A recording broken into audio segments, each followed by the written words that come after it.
What is up, guys? My name is Nick and welcome back to another Modern Warfare 3 tips video. Now guys, in this video I got ways that you guys are going to get more kills, be better players overall, raise your KDs, and just get all the kill streaks that you guys are aiming for. Now pretty much all these tips are going to help you be way better, but you got to kind of follow them to a T. You got to play a lot better at the game. You just got to know the game a lot better and just pretty much always focus on it. Now I don't want to waste any time. Let's jump straight into it. Like I said, we got 10, but we're going to start off with a bonus one. So technically 11 on this list. Now for the bonus one, I want to let you guys know that this one is going to help you with every other tip as well. Once you know this one and once you do this one properly, you'll be way better at the game in general. That all the other tips will just be super easy for you to follow, and that is map control. Now this is if you're playing solo, if you're playing in a team, if you're playing like with randoms and team, mix of anything, doesn't matter. If you guys have map control, you're on it. You're doing good, all right? And pretty much you just kind of need to know where the enemies are going to be. Even if you're playing solo, just know where the enemies are going to be, and this comes naturally after playing a little while. You kind of learn it on every single map. You know where enemies are going to be and stuff, and just hold certain advantage points and just shoot off all the enemies in those areas. Once you kind of know this, the game just becomes a lot easier. So if you know where they're going to be spawning, perfect for you. You could go pick off a lot of kills. If you know that they're coming behind you, better for you. You could again pick a lot of kills. So it's going to be better for you guys to just know all those things. And I wanted to kind of just say that quickly, get it out of the way right out of the way before we move into the first tip. And the first one might not sound amazing, but I gotta tell you guys, rush like crazy, okay? And I'm not saying rush around the map like a headless chicken or anything like that. You don't want to do that. You don't want to just run around and not know where you're going or anything. Kind of rush, but know where the enemies are going to be at the same time. And this goes with the first bonus tip that I gave you guys. You want to rush, but just kind of know where you're going. Don't push the enemy spawn too hard where they start spawning behind you, in front of you, beside you, everywhere. You want to just kind of move into a certain area, kill a bunch of dudes, move into another area, kill a bunch of dudes. Never overstay your welcome anywhere and just keep on the move. And this is going to help you guys do a lot better. Now I want to get into another tip later in this video, probably on number 7. That's going to be the most important tip, but I kind of just wanted to get these ones out of the way first and then talk about that one, because that one's actually amazing, but we'll go into that in a sec. Let's move on to number 2. You want to always be aware of the minimap, all right? And what I mean by this is people usually look at the minimap every so often, but they don't know what they're looking at. They're just looking for red dots. You don't want to just look for red dots, all right? That's not the only way that you read the minimap. So you don't have to look at it only when UAVs are up or only when you hear an enemy shooting or something. If you look at it and you look at your teammates, if there's no red dots anywhere, focus on where your teammates are. If your teammates are all on the right side and you're alone on the left side of the map, chances are there's going to be enemies near you, especially if there's nothing happening on the kill feed. That means that all your teammates on the right side are not getting kills. So chances are the enemies are with you on the left. Now, if your teammates are getting a lot of kills, your teammates are dying on the right side a lot, and you're on the left and you see nobody there, kind of move forward a little slowly and stuff, and kind of try to wrap around behind the enemies on the right side where your teammates are. That's just going to work out better for you. So always pay attention to that minimap. It gives a lot of clues even without the red dots being visible. Now, number 3, knowing when to rotate. And I'm not talking about rotating hard points or in domination, rotating the flag and stuff like that, which, by the way, quickly I'll say this isn't one of the tips, but if you're playing domination, for the love of God, if you have A and B, don't go for C. There's no point. You're just going to flip the spawns. You're going to make the game confusing and stuff. Just keep A and B. Don't go for anything else. Unless you're trying to get streaks and stuff without kills, then go for it. But if you have A and B, I just hate it when people push for the other flag. You'll win the game just holding 2. Just defend those 2 and you'll win the game. But what I want to go back to is know when to rotate on the map itself. So like what I was just saying, if you kill a lot of people on the left side, rotate to the right side. Try to kill a lot of people there. Once you kill a lot of people there, they're gonna know you're there. They know exactly where you are. Rotate back to the left side. And I realize on screen you guys are watching me, I'm doing right when it's left and stuff. Go back to the left side. All right. And this way, the enemies never let them know exactly where you are. And that's going to work out a lot in your favor, okay? Because once the enemies know where you are, or at least they think they know where you are, you can kind of play with their minds a lot. They're going to be angry. They're going to be seeking revenge and stuff. And you're just going to go after them, man. You're just going to make it easy. They're going to make it easy for you. They're not going to be focusing. They're going to be just thinking about getting revenge. And they're going to be trash. So just go for it. It's psychological at the end of the day. Now, another thing. Tip number 4. always peek and pre-aim corners, okay? Don't sprint around corners.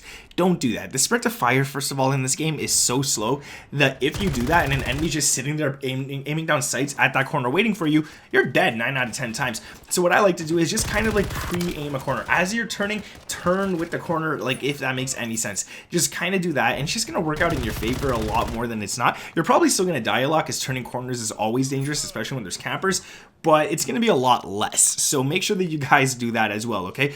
Don't just run around the corners and stuff unless you know for a fact that there's no enemies, or at least you're 99% sure that there's no enemies there. Other than that, just don't sprint around corners, okay? Unless you see your whole team there, then it's obviously safe. Unless you're like me, the enemies always shoot me. Even if I have 6 teammates beside me, I always get shot at, and I hate it, but it is what it is. Now, before we continue with the video, man, if you guys could drop a like, I would appreciate that. I don't want to ask for a like at the beginning. I wanted to give you guys some sort of content before asking for a like. So if you are enjoying it so far, I would appreciate it. Go ahead and do it, guys. Sub to the channel with those notifications turned on, and let's get back into the tips. At number 5 here, all right? You want to push the enemies while they're off guard, while they're not expecting it. And a lot of these tips that I've mentioned so far up until this one kind of tie in together. You can use all of those together, but we're going to move on to other tips right after this one that are completely different and don't really follow the same pattern we've been going off so far. But for this one, push the enemies when they're off guard, okay? When they don't expect it. Maybe push their spawn, but don't go all the way deep into their spawn. Like if you go all the way deep into their spawn, you're just going to flip it and stuff, but just push a little bit so that once they actually do respawn in that area, they won't expect an enemy to be there right away, and you can just pop, drop them and all that kind of stuff. Now, I'm not saying spawn trap unless you want to, but I'm just saying kind of get them where they don't expect you to be from, which is why I always try to flank. Flanking is when you go around to the back of the enemies, and it's just, it always works somehow in your favor. When you catch them off guard, when they're looking in a complete different direction, they'll never expect you behind them. So always do that kind of stuff. Don't go head on and run into a lane that you know enemies are looking down. They know you're coming from there. Catch them off guard. It's going to work out a lot in your favor. Now, number 6. You want to use attachments that give you sprint to fire. I would say sprint to fire is the most important thing in this game. Okay, sprint to fire is amazing, and it's something you always want to get, but ADS is also nice as well. Now, what I like to do is I like to use rear grips and stocks for anything sprint to fire and ADS related. Sometimes I'll go for recoil control on those, but for the most part, they give you the best ADS and sprint to fire. So run rear grips and stocks that give you those, and if you want a recoil control or anything like that, or range on your weapons and stuff, that's where you're going to go focus on barrels, muzzles, underbarrels. Those you're going to focus on range and recoil. Stocks and rear grips focus on ADS and sprint to fire, and you're going to have a well-balanced class. You're going to have a laser of a gun that's still pretty fast in the sprint to fire field and still pretty quick in the ADS as well. Sprint to fire in this game is probably at base, I would say, I don't know the exact numbers, but it's probably the slowest or one of the slowest sprint to fires in any COD. So you want to get attachments that will make it easier for you. Now, number 7. I said this one was going to be probably the most important one, and it is.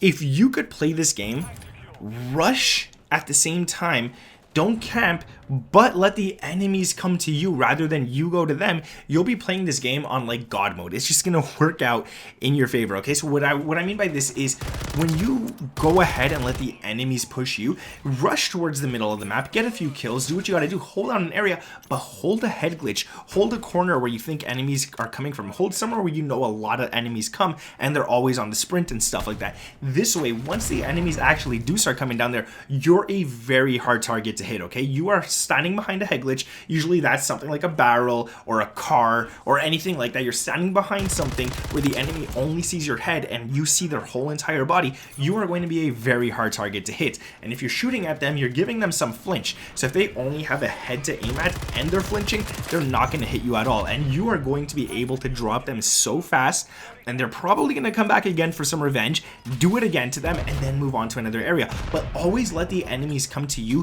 when you have the chance. When you're holding a nice head glitch or something, don't worry about it, guys. It's not camping. It really isn't. You're literally holding an area. And I know a lot of people for some reason say, oh, I hate campers and stuff. Yeah, a camper is someone who's going to sit in a corner and not move for a majority of the game. You're on the move. You're moving. You're doing stuff. You're not camping. You're just playing smart. You're playing strategically. So always do that. It always works out, and I personally like doing that a lot. Let's move on to number 8, all right, man? So when I'm talking about number 8, I'm going to mention kill streaks, okay? You want to have kill streaks that are going to show you where the enemies are. And I don't just mean a UAV. UAV, I try to have on most of my games. UAV is super important. It'll show you where enemies are, and it'll get you those higher kill streaks if you play smart and if you play right. So definitely have a UAV on, but you also want to have lethal streaks as well. But not just lethal streaks that do the work for you and you don't know anything, you don't know what's going on or anything. Like me, for the swarm at the beginning of this game, at the beginning of this video, you guys saw I got the swarm. That one is a lethal streak that doesn't do much for you, but I had 2 streaks that gave me a lot of intel. So I had the UAV, that let me know where everyone was, but I also had an SAE. Now you might think an SAE, that's just a lethal streak, you just call it in and it kills people. But it also gives you intel. It shows you, once you pick up that little computer, it shows you all the red dots on the map, and you get an idea of where the enemies are. And if you see that none of your teammates are there, and you call it in and you kill all of them, but only the enemies are in that section of the map, once they die, once your SAE kills them, they're going to spawn in the same spot. They're not going to spawn further off. Your whole team is somewhere else. So stuff like that just kind of gives you an idea when playing the game. So when I call in an SAE, I'm not just thinking, oh, please get a bunch of kills. Obviously, I am thinking that, but I'm also thinking in the back of my mind where the enemies are going to come, where they're going to respawn, and where I could go get them with my actual gun after that. And it just works out really nice. Now, let's move on to number 9, all right? Number 9 is going to be to always have cover near you, and this is something that's always important. So when you're rushing out, let's say you're running down a hallway, there's a wall to your left and right. Instead of running in the middle of the hallway, run to the right of the hallway. Have the wall to your side. This way enemies can only see you if they're from the left, rather than just seeing you from any direction if you're in the middle. Now, same goes if you're running on the left side. Always run on that side as well, and it's very hard for enemies to actually see you. You're behind cover, and not just that, you can use a car as cover. Make sure you're always near a car. I just try to make sure that every gunfight I get into, at least 50% of them is behind cover. This way, you're clear. Your chances of actually winning the gunfight are a lot higher, and it just works out better in your favor. I've been saying that a lot this video, but a lot of things do work out better in your favor. Let's be honest. Now, number 10. I want to talk about the last one, and let's say you're looking ahead and you're waiting for the enemies to come to you, but then your back is completely exposed, okay? So you're sitting in an area, you're head glitching, you're doing everything right, but now you are the person who's not expecting someone to come to your side or your back. Well, you could be. And something smart to do, and I should probably do it a lot more, I used to do it a lot more, is run a claymore. Run anything. Run a bouncing Betty, whatever it's called. Run something that is going to protect your back. And this is if you're in a building and you're at a window, have a claymore face the other way at a doorway. Don't put it right on the door where the enemies will see it and they'll see the red laser and stuff. Put it a little more back and stuff. This way, if anybody does try to come push you from the back, they're gonna pop, or even if they don't die, that gives you a clue that, hey, there's someone right behind you. Turn around and focus on that right away. And it's just another way to help yourself stay alive a lot longer. If these tips helped you guys out at all, I would appreciate a like. I would, let's be honest. So if you guys go ahead and drop a like on this, I would appreciate that. Thank you. Sub to the channel if you're new around here with those notifications turned on, and let me know down in the comments below your best tip that you follow that I don't know, or you think I don't know, because I always want new tips as well. Thank you guys for watching. My name is Nick, and I'll catch you guys in the next one. Peace.